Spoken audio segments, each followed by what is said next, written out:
Bazen behin nekazari bat pobretan pobreena. Gau eta egun beti lantxu, eta hala ere beti behartxu.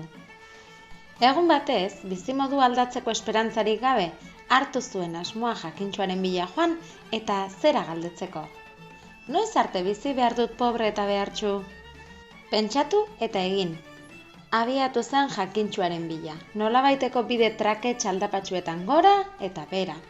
Eta halako batean, hor non ikusten duen otso zaharra. Ulu! Egunon, adiskide, zer bizilarru? Otso zaharrak. Jakintxoaren bila noak, nekazari behartxuak. Nire bizimodu penatua kontatzeko. Ba, esaiok nire partez, otso zahar bat naizela, bat ere bakerik gabea, goseak akabatzen nagoelako.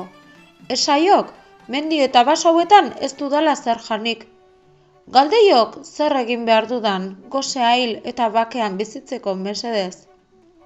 Galdetuko zioat, galdetuko diodanez. Eta aurrera joan zen, bide beldurgarri haietan barrena. Mendi txontxor bat igotzean, han urrutira, hor ikusten du emakume bat, etxe eder baten atarian. Zerra bil, maldan gora eta behera ibiltari? Emakumeak. Ba, jakintxoaren bila nabilen, nekazari behartxuak. Ba, esaiok nire partez, emakume bat naizela, guztiz aberatsa. Baina triste bizi naizela, bizimoduari gusturik hartu gabe. Galdeiok mesedez, zer egin behar dudan tristura usatzeko? Galdetuko zionat, galdetuko diodanez, nekazari behartxuak eta aurrera joan zen. Pasatu zituen mendiak eta zelaiak, ordekak eta malkar gogorrak, basoak eta errekak, aspertzeraino. Eta halako batean, hor ikusten du, zuhaitz handi bat erreka bazterrean adarrak ihartuta. Zer abil, bazterrik bazter, ibiltari, zuhaitz ihartuak. Ba, jakintxoaren bila nabilek. Ba, esaiok nire partez, erreka bazterrean bizi naizen arren, adarrak erabat ihartuta ditudala. Osto, niri gabe. Galdeiok, zer egin behar dudan osto berdez janzteko. Bidean aurrera joan zen nekazari behartxua. Ibiliko zen berriro ere bide trakets aldapatxuetan gora eta behera. Pasatuko zituen berriro ere, eta halako batean, hor non ikusten duen jakintxua, harkaitz baten kontra eserita. Kaixo lagun, nolaz hi hemen? Jakintxuak nekazari behartxuari. Etxetik atera nauk, lur jota, etxita, ukatuta, bizimodua aldatzeko esperantzarik gabe. Beti ekin zioat lanari gupidarik gabe, eta hala ere beti pobre eta behartxu. Noiz arte biziko naiz pobre eta behartxu? Ez gehiago larritu gizon. Itzuladi etxera.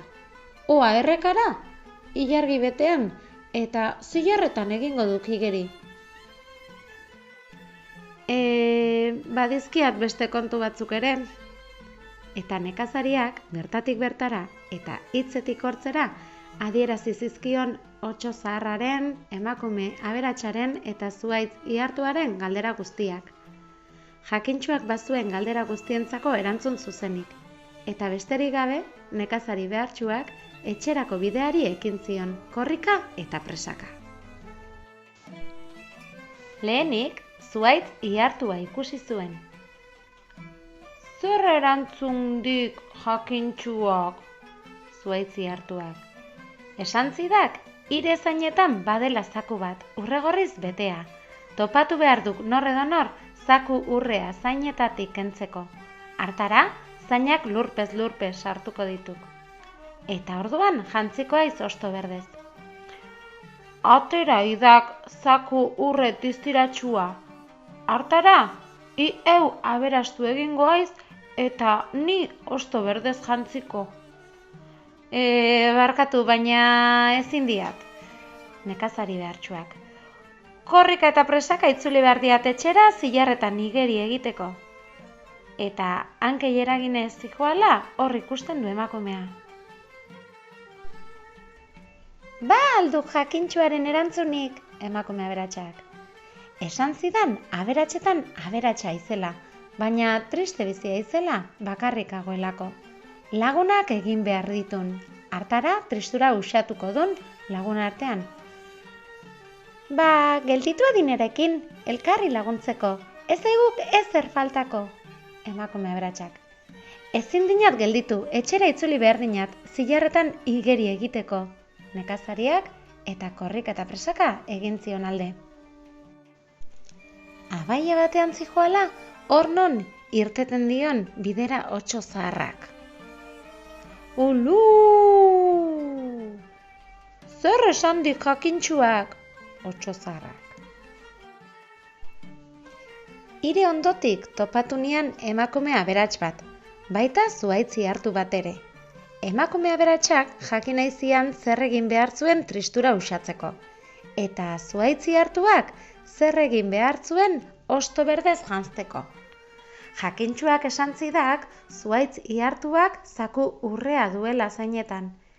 Eta nor edo nor topatu behar zuela zaku urrea zainetatik ateratzeko. Emakume aberatsarentzat jakintxuak esan zidak lagunak egin behar dituela. Zuhaitzi hartuak eskatu zidak zaku urre diziratsua zainetatik ateratzeko nik. Eta emakumeak berrez gelditu eta elkarri laguntzeko. Biei ere ezetz eta ezetz erantzun zieat. Etxera itzuli behar diat eta, korrika eta presaka, zilarretan igeri egiteko. Ulu! Eta niretzako zer berri? Otso zaharra jakin minez. Esan zidak, goseak amorratzen ibiliko aizela, bat ere bakerik gabe, harik eta mozolo kokolo bat oso osorik irentsi arte. Ulu! Badakik zer, egundaino ez diat baino mozolo handiagorik topatu. Eta otsoak irentsi egin zuen mozoloa oso osorik. Ai, mozolo kokolo! Bizi nahiuen potolo, baina besteri lagundu ordez, izan naiz koldar eta oio. Orain, otsoan tripa barruan, ego nahi hor, lo. Eta hala bazan eta ez bazan, sartu dadila kalabazan, eta atera dadila Hernaniko plazan.